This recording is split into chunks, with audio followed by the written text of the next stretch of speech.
Assalamualaikum warahmatullahi wabarakatuh. Jumpa lagi dengan Butia.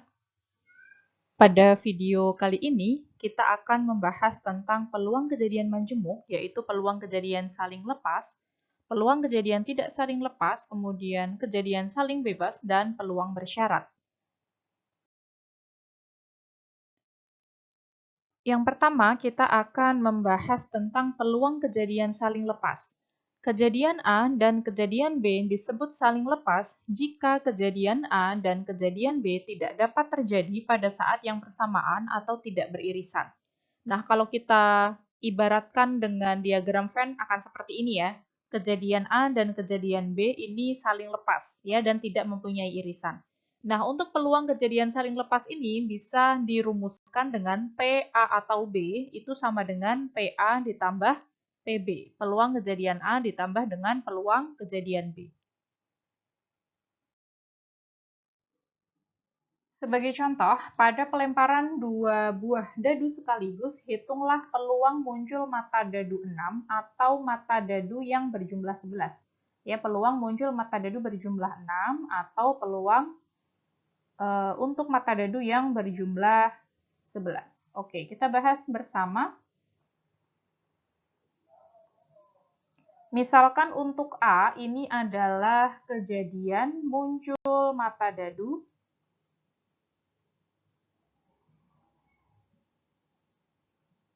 yang berjumlah 6 ya. Berjumlah 6.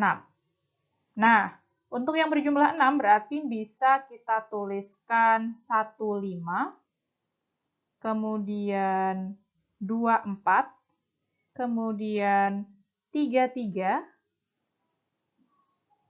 kemudian 42, sorry ini ada komanya, dan 51 ya. Nah, banyak kejadian A ini adalah ada 5. Ya, kemudian misalkan untuk B ini adalah kejadian muncul dadu yang berjumlah 11.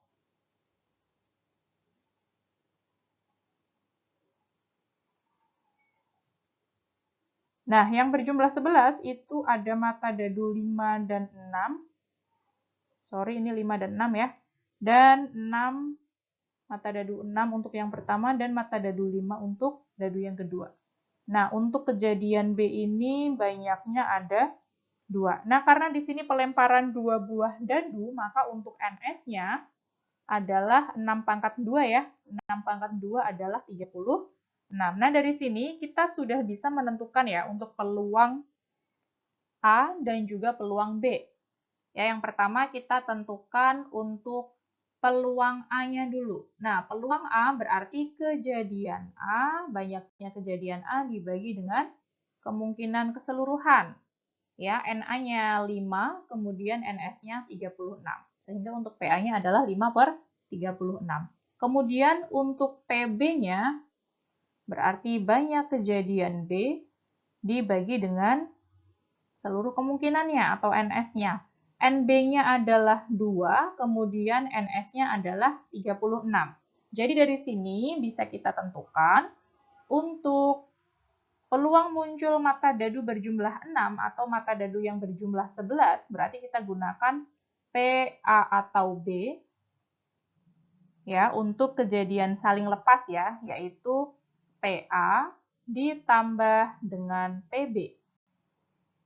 Ya, di mana PA-nya kita peroleh 5/36 ditambah PB-nya adalah 2/36, maka kalau kita jumlahkan akan ditemukan 7/36. Ya, jadi peluang muncul mata dadu yang berjumlah 6 atau mata dadu berjumlah 11 adalah 7/36.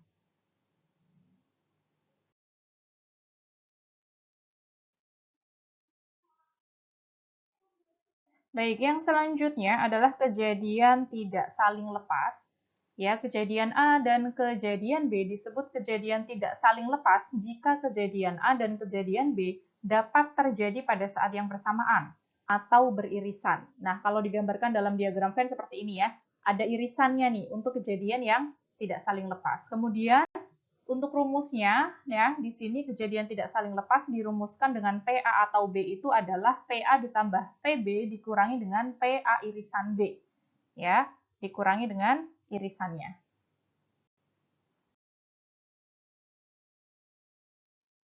Sebagai contoh, di sini dua buah dadu berwarna merah dan biru dilempar satu kali bersamaan. Tentukan peluang munculnya mata dadu lebih dari 4 untuk dadu warna merah dan munculnya mata dadu lebih dari 5 untuk dadu warna biru. Nah, agar lebih mudah dalam memahami, kita gambarkan ya di sini ya. Dalam sebuah tabel, ini yang merah di bagian atas ya untuk dadu warna merah, kemudian angka yang biru ini untuk dadu warna biru. Nah, misalkan di sini untuk 1,1 misalkan. Nah, di sini berarti dadu warna biru itu muncul angka 1, dadu warna merah juga muncul angka 1. Atau misalkan di sini 2,5. Nah, dadu warna biru muncul angka 2 dan dadu warna merah muncul angka 5. Nah, itu pemisalannya ya. Oke, saya hapus dulu di sini. Nah, kemudian di dalam soal ini yang diminta adalah muncul mata dadu lebih dari 4 untuk dadu yang warna merah. Ya, dadu warna merah muncul mata dadunya yang lebih dari 4. Berarti kan angka 5 dan angka 6 kan? Ada di dua kolom terakhir. Ya, ada di dua kolom terakhir. Kalau kita tandai di sini ya, kita beri tanda, berarti ada di sini nih. Ya, misalkan untuk kejadian A ini adalah kejadian muncul mata dadu merah untuk angka yang lebih dari 4. Nah, kalau kita hitung di sini berarti banyaknya ada 12 kan ya? Ya, jadi untuk NA-nya di sini ada 12. Kemudian untuk yang B, misalkan B adalah kejadian muncul mata dadu biru lebih dari 5. Ya, kalau kita beri tanda, sebentar kita kasih warna yang berbeda ya. Di sini misalkan warna ungu deh. Kelihatan nggak? Semoga kelihatan ya. Nah, untuk yang B adalah kejadian muncul mata dadu yang lebih dari 5 untuk yang warna biru. Berarti kan yang angka 6 ini kan ya? Ya, yang di bagian bawah nih. Ya, kalau kita beri tanda berarti yang di bawah ini nih. Nah, kalau kita hitung di sini berarti untuk NB-nya itu ada 6 buah. Ya, NB-nya ada 6. Ya, kalau kita perhatikan di sini terdapat irisan nih. Ya, kita perhatikan di sini ada irisannya nih. Nah, irisannya yang ini nih. Oke, kelihatan nggak? Ntar, kasih lingkaran deh. Warnanya yang lain, misalkan warna hijau. Nah, irisannya adalah ini nih. Nih, 65 dan juga 66. Ya, kelihatan ya. Nah, berarti bisa kita tuliskan untuk NA irisan B-nya, di situ kan ada 2 ya. Untuk NA irisan B-nya ada 2. Kemudian, karena di situ adalah pelemparan 2 buah dadu, maka untuk NS-nya adalah 6 kuadrat kan? 6 pangkat 2 ya, 36. Nah, dari sini bisa kita tentukan nih. Untuk PA-nya berarti kejadian A 12 per seluruh kemungkinannya adalah 36. Kemudian PB-nya, peluang B-nya berarti NB-nya 6 dibagi dengan NS-nya 36. Kemudian PA irisan B-nya yaitu NA irisan B 2 dibagi dengan NS-nya 36. Nah, dari sini bisa kita tentukan untuk PA atau B-nya atau PA gabungan B-nya, yaitu PA-nya di sini adalah 12 per 36, ditambah dengan PB-nya 6 per 36, dikurangi PA irisan B. yaitu 2/36. Sehingga kita peroleh 12/36 tambah 6/36. Di sini penyebutnya udah sama semua ya. 12/36 tambah 6/36 adalah 18/36 dikurangi 2/36. Berarti 16/36 ya. Kalau kita sederhanakan berarti menjadi 4/9. Nah, ini adalah peluang munculnya mata dadu lebih dari 4 untuk dadu warna merah dan munculnya mata dadu lebih dari 5 untuk dadu warna biru. Selanjutnya kita akan membahas tentang kejadian saling bebas. Kejadian A dan kejadian B disebut saling bebas jika kejadian A berpengaruh pada kejadian B dan sebaliknya. Ya, di sini dinotasikan atau dirumuskan dengan PA irisan B itu sama dengan PA dikalikan dengan PB. Sebagai contoh, pada pelemparan sebuah dadu dan sebuah mata koin secara bersamaan, tentukan peluang munculnya mata dadu bilangan prima dan munculnya sisi angka pada koin. Baik, kita bahas bersama.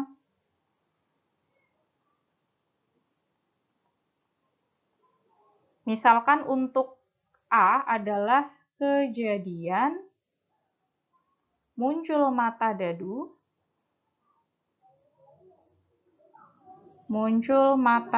bilangan prima. Nah, bilangan prima, nah kita ingat ya, untuk mata dadu itu kan ada 6, maka bilangan primanya itu adalah 2, 3, 5 ya. Sehingga untuk NA-nya ada 3.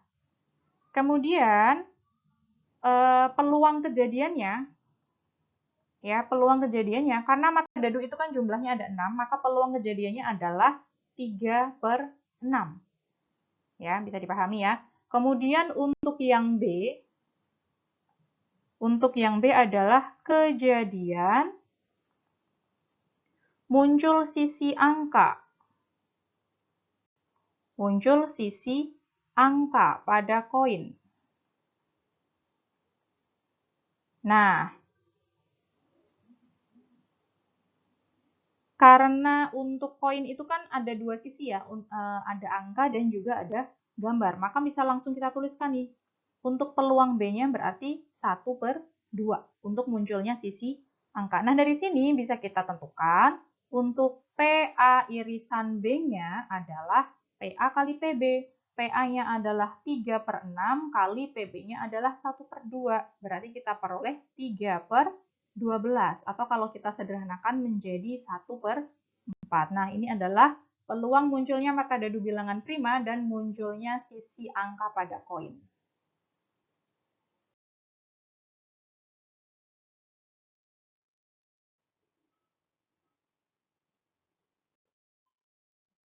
Yang selanjutnya yaitu tentang peluang bersyarat.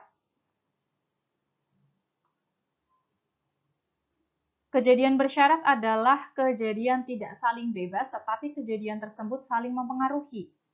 Ya, peluang bersyarat adalah peluang terjadinya kejadian B apabila kejadian A telah terjadi. Nah, ini dituliskan dengan P dengan peluang, B dengan syarat A, artinya kejadian A sudah terjadi, yaitu P atau peluang untuk A irisan B dibagi dengan peluang kejadian A-nya.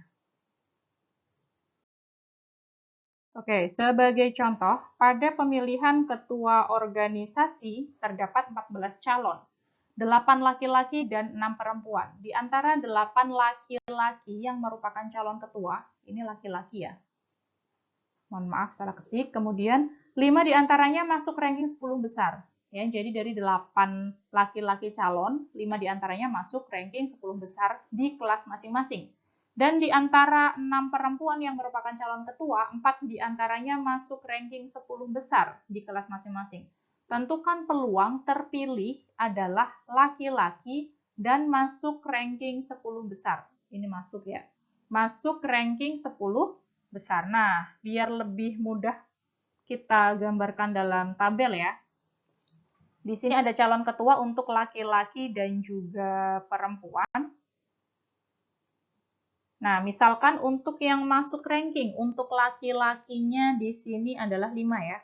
5, artinya kalau dari 8, jumlah laki-laki kan ada 8. Yang masuk ranking 5 berarti yang tidak masuk ranking adalah 3. Ya, jumlahnya 8. Kemudian untuk yang perempuan, perempuan itu yang masuk ranking adalah 4. Ya, yang masuk ranking 4. Berarti dari 6 perempuan kalau masuk ranking itu 4, berarti yang tidak masuk ranking ada 2. Ya, jumlah untuk perempuannya ada 6. Ya, misalkan A adalah kejadian terpilih masuk ranking 10 besar.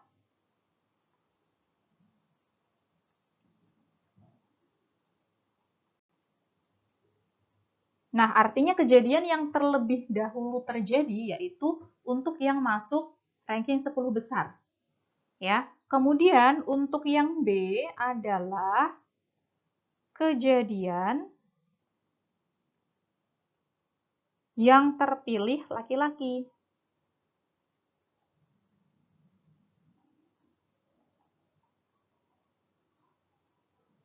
Ya, kita lihat ya. Nah, untuk yang A, ini kan kejadian terpilihnya masuk ranking 10 besar kan? Berarti baik perempuan maupun laki-laki kan yang masuk ranking, jumlahnya adalah 5 ditambah 4, yaitu 9. Ya. Kemudian untuk NB-nya adalah kejadian yang terpilih laki-laki. Jumlah laki-laki di sini adalah 8, berarti NB-nya adalah 8. Kemudian NB irisan A adalah siswa laki-laki yang masuk ranking. Ya, yaitu jumlahnya ada 5. Nih, ya, jumlahnya ada 5. Nah, berarti bisa kita tuliskan di sini ya, untuk P, peluang B dengan syarat A, ya, dengan syarat A artinya kejadian A sudah terjadi terlebih dahulu, yaitu peluang B irisan A dibagi dengan peluang A. Nah, kita lihat ya. P untuk B irisan A berarti NB irisan A dibagi dengan keseluruhan kan. Untuk NB irisan A-nya itu ada 5, sedangkan jumlah siswa keseluruhan itu ada 14. Berarti untuk PB irisan A adalah 5 per 14. Kemudian untuk peluang kejadian A adalah 9. Ya, dari 14 siswa yang ada, berarti 9 per 14. Kemudian ini kita sederhanakan ya, 5 per 14 dikalikan dengan 14 per 9. Ya, aturan pembagian. Kemudian berarti ini kita hasilkan untuk P dengan B dengan syarat A yaitu 5 per 9. Ya, jadi peluang yang terpilih adalah laki-laki dan masuk ranking 10 besar adalah 5 per 9. Baik, demikian penjelasan video kali ini tentang peluang kejadian majemuk. Semoga video kali ini bermanfaat. Terima kasih atas perhatiannya. Wassalamualaikum warahmatullahi wabarakatuh.